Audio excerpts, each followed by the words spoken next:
Hi everyone. So I just want to come up here quickly to share with you all about the Mercury retrograde in Virgo that we just had.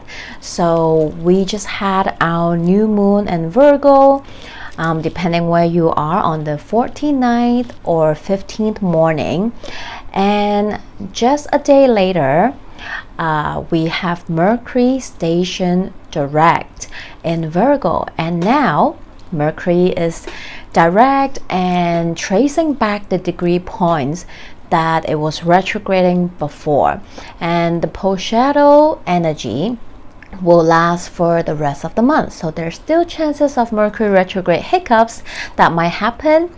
So what I want to talk about is that if you watch my videos before, you know how I feel about planets going retrograde. It's not something to be fearful. It's not something to be afraid of or worry about, because it simply means that the planet are operating in a different energy for us to work with. And while yes, sometimes retrograde energy can stir up something for us to deal with, to have to face, and sometimes it can be something that is tricky or not easy to work with. But it also depends how it's aspecting your own unique natal chart. We all have different planet placement, ascending sign or rising sign, so our placements are all different. So each retrograde might affect us individual differently. So I want to share about this recent Mercury retrograde that is happening in Virgo. It really impacts my personal chart. That is why I want to use myself as an example to provide some more information, because generally people are like, I hate Mercury retrograde, it's ruining my life. There's like all this tech problem. By the way, it's happening in my 9th house of career, my work, and it is opposing my house that talks about family, and also squaring my ascendant. So it is a pretty intense Mercury retrograde for me personally regarding to my family matters and work. And by the way, what I wanted to say earlier is my Virgo new moon video I recorded just as Mercury slowed down on a standstill, preparing to station direct, and that's when the energy is the most potent. And I realized I made 2 mistakes, which is so right on point, right? Not using it as an excuse, but really that's how it manifests into in our life, literally. That's why I love astrology so much, because it's just that simple, mundane, literal sometimes, and we don't have to make a big fuss about it, like,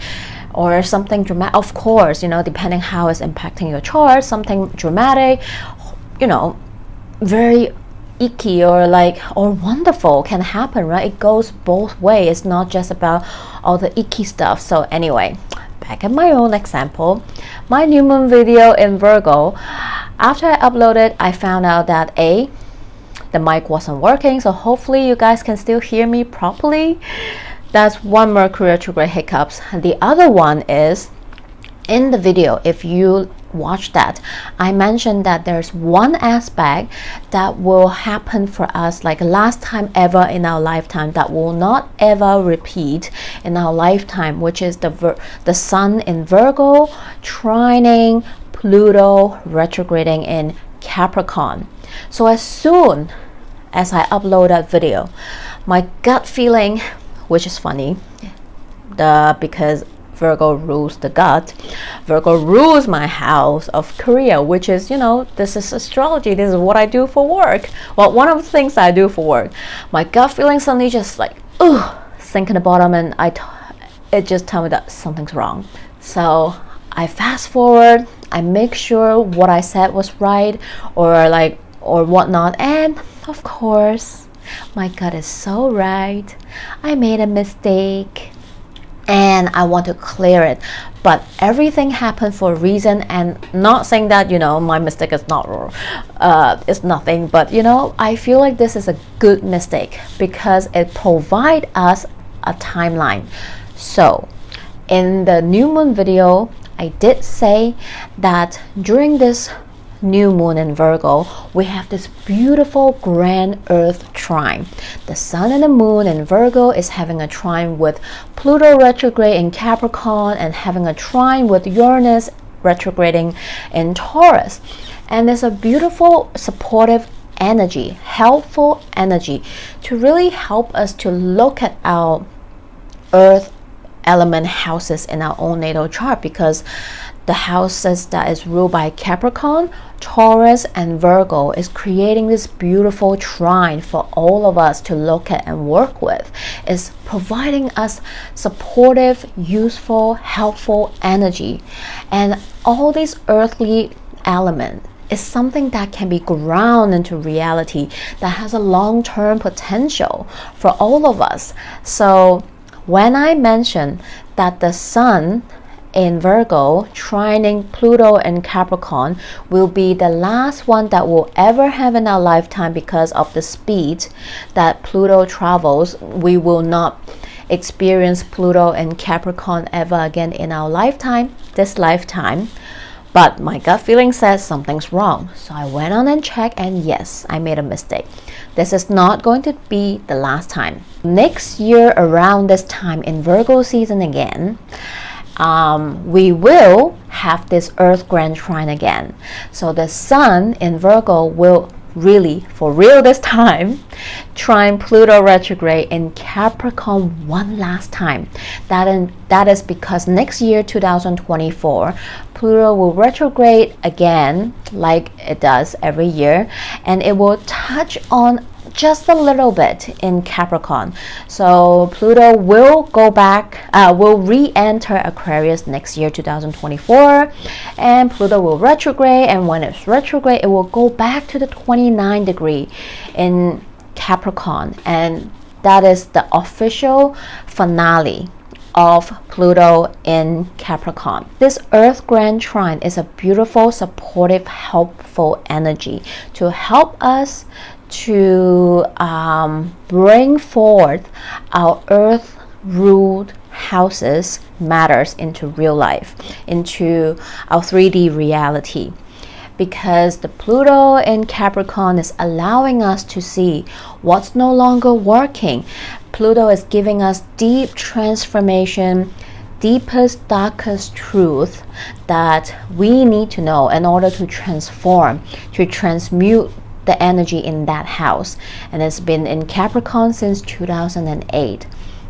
So you can take a look and see what house is ruled by Capricorn, because Pluto has been there since 2008, giving you the deepest, darkest, profound truth transformation for you to look at, to work with, so that you might need to crumble the structure that's no longer working and rebuild a new one, or adapt a new one, or what you believed before no longer resonate, and you need to rebuild your structure, your belief system, your pattern, whatever you think that was working that's no longer working. Now you have to rebuild it, and Pluto is there to help you to do that.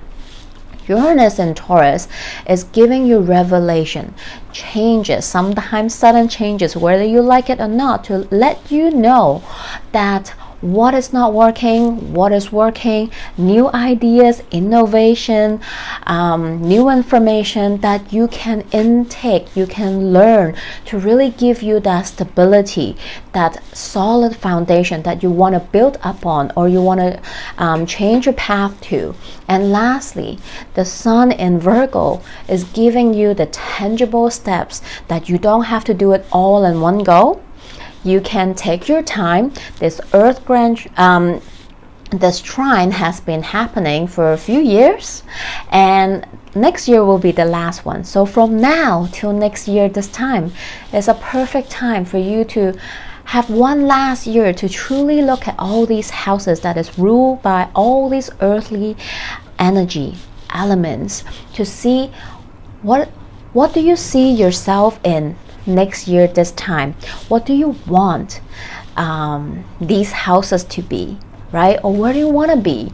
And how can you take Sun and Virgo? How can you make a plan and take tangible steps to allow you to reach those goals by next year this time?